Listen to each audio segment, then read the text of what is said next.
What's going on, everyone? It's Pete here and welcome to another episode of 2 Minute Tuesday. I have a feeling this may end up being more of a 10-minute Tuesday, but let's see how we go. In this episode, I'm going to cover the one question I get asked more than any other question. How do I start making films, or how do I make my films better? This is a huge question, and there are thousands of answers to this that people spend a lifetime learning and perfecting. But in this video, I'm going to go over 5 quick tips that I've learned in my own experience that hopefully will help you become a better filmmaker. In this episode, I'm primarily going to focus on the filming and planning of your films and not the editing side. But if you do enjoy this video, please let me know in the comment section below, and I might make a follow-up video where I focus on the editing side of filmmaking. If you're not already, make sure you smash that subscribe button so you don't miss out on future tutorials just like this one. Alright, let's jump right into it.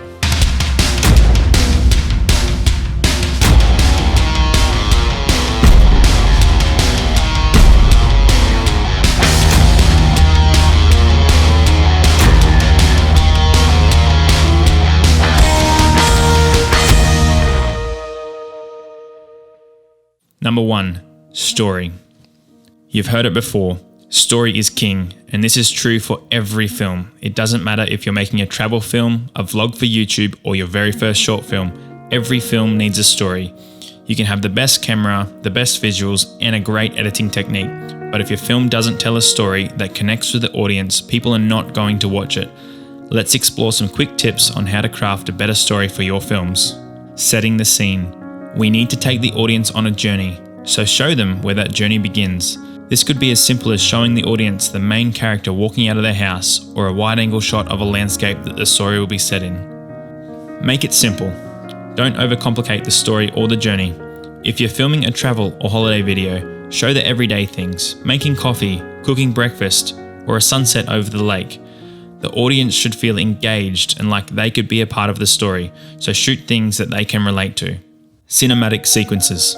Also known as B-roll, these play a huge part in enriching your story and showing the audience some of the features of your story or location that you haven't already filmed. These can be short sequences, usually cut to the music to help give your audience a deeper connection to your film. If you want to see some examples of great B-roll, check out Lucas's channel, Supercut Envy. I'll leave a link in the description. Film the emotions of the characters. We as humans hunger for emotional connection, and what better way to give that to your audience than to film the emotions of the characters in your film. This could be as simple as children laughing or a character shedding a tear in a sad moment. Just make sure that you give the audience that emotional connection to your films. Concluding the story. As important it is to set the scene, the same applies to concluding a story. People like that feeling of fulfillment, so make sure you give that to the audience. This could be anything from showing a family leaving a campsite in a travel video to a main character finding what it is they were looking for. Even if you are planning a sequel to your film, make sure you conclude a major arc of your current story and don't leave the audience feeling like they have missed out on something. Number 2, visuals. Once you've crafted your perfect story, you need a way to showcase that story to your audience. To do this, you need good visuals, and the key to good visuals is planning. There are plenty of types of shots, and there are many uses for each type, but in this section I will share with you some common shots and their purpose in your film. Let's explore some techniques that you can use to take your visuals to the next level. Planning your shots. There's a famous quote by John Ruskin that I implement into every film that I take. Quality is never an accident. It is always the result of intelligent effort. This quote rings true in everything that we do, and filmmaking is no different. I know there is always that temptation to just grab your camera and start filming, but you will never achieve what it is you set out to do without planning your shots first. If there is one thing that you take away from this episode, it should be this. Plan out what you want your film to look like and then put into place ideas and a strategy to make that happen. Wide establishing shots. Make sure you use a wide range of shots to give variety to your film. Using wide shots is a great technique to help set the scene of your film and useful to show the passage of time or movement between scenes. These shots allow the audience to experience the environment of the film and gain a deeper understanding of the setting. Medium action shots. The medium shot is one of the most commonly used shots in every film and can be used to portray action and drama within your film. This shot draws the audience into the scene and gives them a closer perspective of what's happening. Tight emotional shots.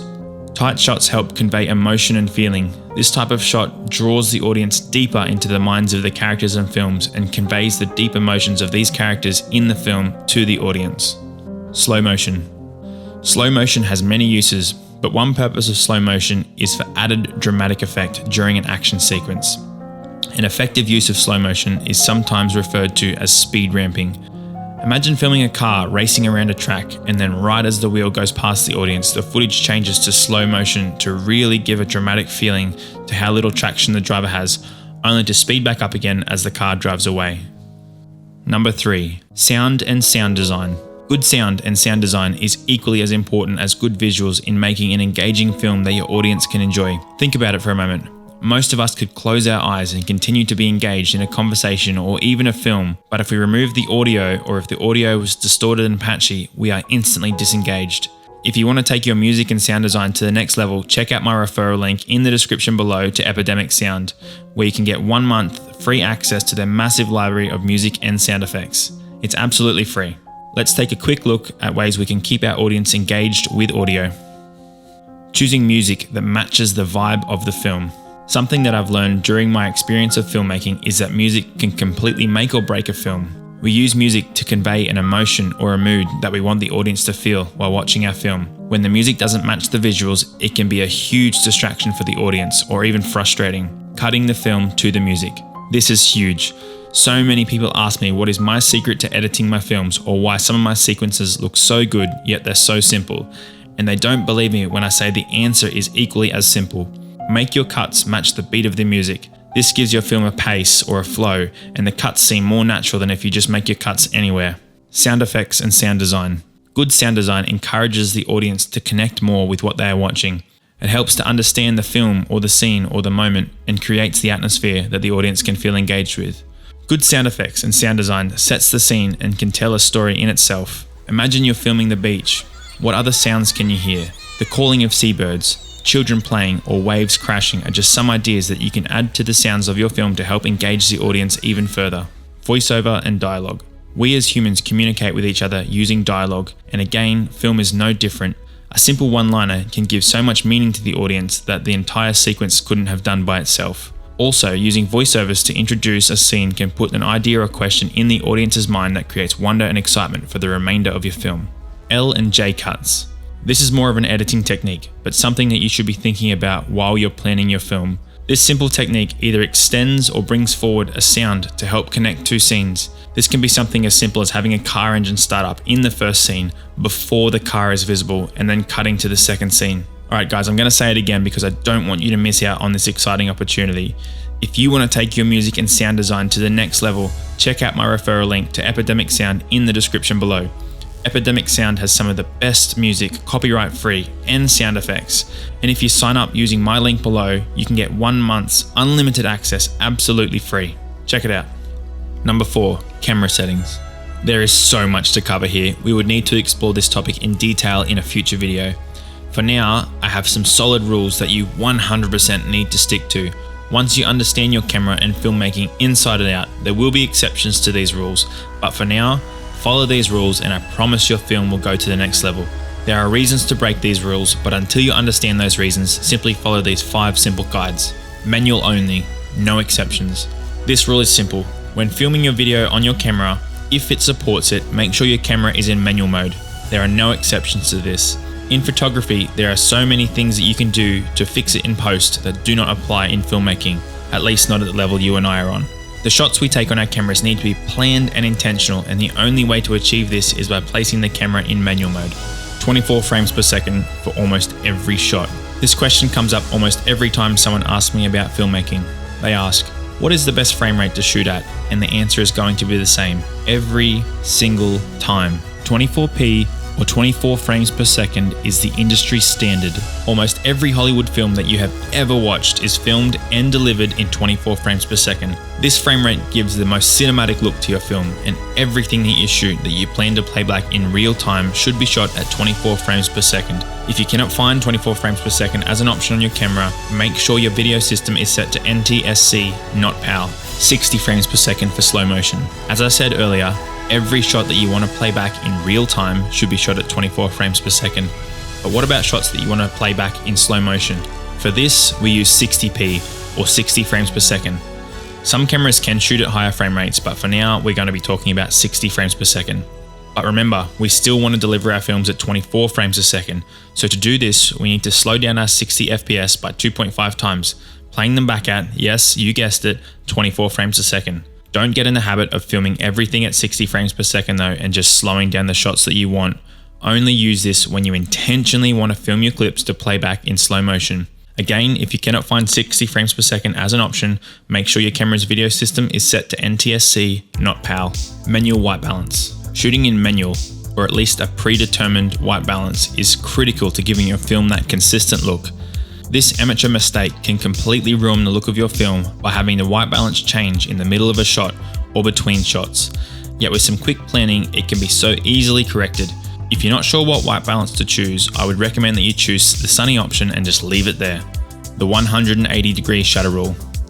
This sounds complicated, but it is an extremely simple concept, and following this rule can give your films that cinematic look. To mimic motion in the same way the human eye experiences it in real life, the 180-degree shutter rule states that the shutter speed should be set to double your frame rate, or as close to it as that your camera allows. For example, most shots that you're going to be filming are going to be at 24 frames a second, so the shutter speed of the camera should be 1/50th of a second. And for slow motion shots at 60 frames per second, 1/125th of a second. If you're coming from the world of photography, you may be used to using the shutter speed as a form of exposure tool, but in filmmaking, this is not an option. If you need other tools to help control your exposure, I will show you this in the next segment. Number 5, equipment. So many filmmakers get caught up with the idea of having the best equipment is needed to produce high quality films. You're wrong. If you put an iPhone in the hands of a professional filmmaker, I guarantee you that you will get a better result than putting an ARRI or a RED in the hands of a beginner. Here's a quick list of equipment I would recommend you buy first to take your films to that next level. An ND or a variable ND filter. An ND filter or a variable ND filter is one of the quickest ways to help control exposure on your camera, and especially when filming outside.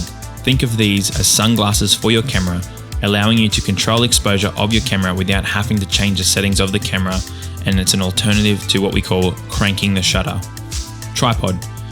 This one should be a no-brainer, but so many filmmakers I know out there have not invested in one of the most versatile tools they can buy. From helping you get steady, fluid shots to filming yourself to time lapses, the tripod is one of the most important tools in every filmmaker's arsenal. Microphones. As we have covered already, good quality audio can make all the difference in your films. And to achieve this, you need to have a quality microphone. The type of microphone you choose first will differ depending on what it is you are shooting. From on-camera microphones for vlogging to lavaliers for interviews and documentaries, having good quality audio in your films is a must. Lighting. Something that I think a lot of beginner filmmakers overlook is the need for controlling lighting. With the availability and affordability of the newer LED technology, professional studio quality lighting has never been as accessible as it is now. Mastering lighting can make a bigger difference in giving your films that cinematic look than any other piece of equipment, cameras and lenses included. Gimbals. A new addition for the amateur filmmaker is the rise of the gimbal. Companies like DJI have brought the once expensive gimbal to a consumer market with products like the Ronin S and the Osmo Mobile. Using a gimbal allows you to capture footage extremely smoothly and adds to that cinematic look that we are all trying to achieve. Alrighty guys, I hope this video has given you some useful tips and tricks on how you can take your filmmaking to the next level. I spent a ton of time preparing this video for you, so if you enjoyed it, please take the time to click the like button and subscribe to my channel to join the awesome community here supporting Plasmatech Studios and be the first to know when I post new content to help inspire you to keep creating. I'll see you in the next video. I'm out.